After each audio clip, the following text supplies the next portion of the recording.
आज आपण बनवणार आहे तुरीच्या डाळीमध्ये शेवगा शेंग टाकून भाजी।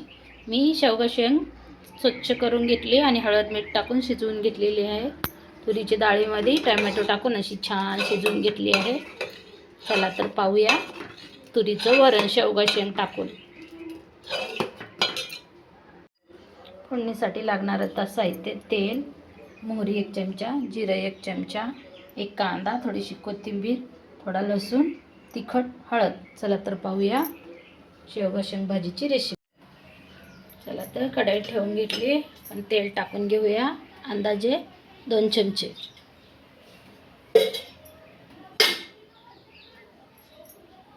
आता आपण 1 चमचा मोहरी टाकूया,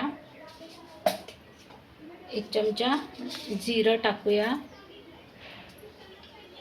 तर जिरं तडतडलं की आपण आपला लसूण टाकूया। 2 मिनिटं लसूण लाल होऊ देऊया। हे पहा थोडासा लसूण लाल होतंय। थोडासा कढीपत्ता टाकूया, कांदा टाकूया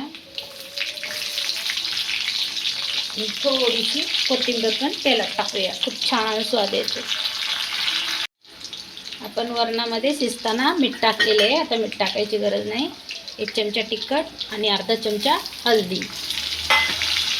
छान फ्राय होऊ देऊया। आता आपण हे वरण टाकूया आणि जी शेवगा शेंग आहे ती पण टाकूया।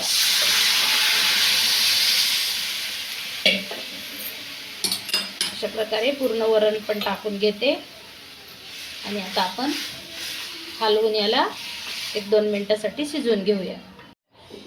हे पहा अशी 50% मी शेवगा शेंग शिजवून घेतलेली आहे। खूप छान आपण तुरीच्या डाळीमध्ये शेवगा शेंग टाकून भाजी बनवलेली आहे।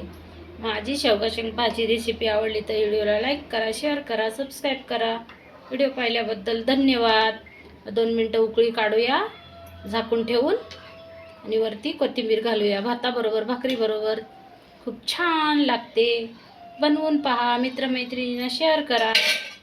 पाहूया 2 मिनिटांनी। चला तर आपण उघडून पाहूया आपलं वरण। वाव, खूप छान उकळी आलेली आहे वरणाला। आता आपण गॅस बंद करून घेऊया आणि झाकून ठेवूया। ज्वारीच्या भाकरीबरोबर शेवगा शेंग खूप छान लागते। माझ्या पद्धतीने बनवून पहा। तयार आहे तुरीच्या वरणात शेवगाची शेंग भाजी रेसिपी।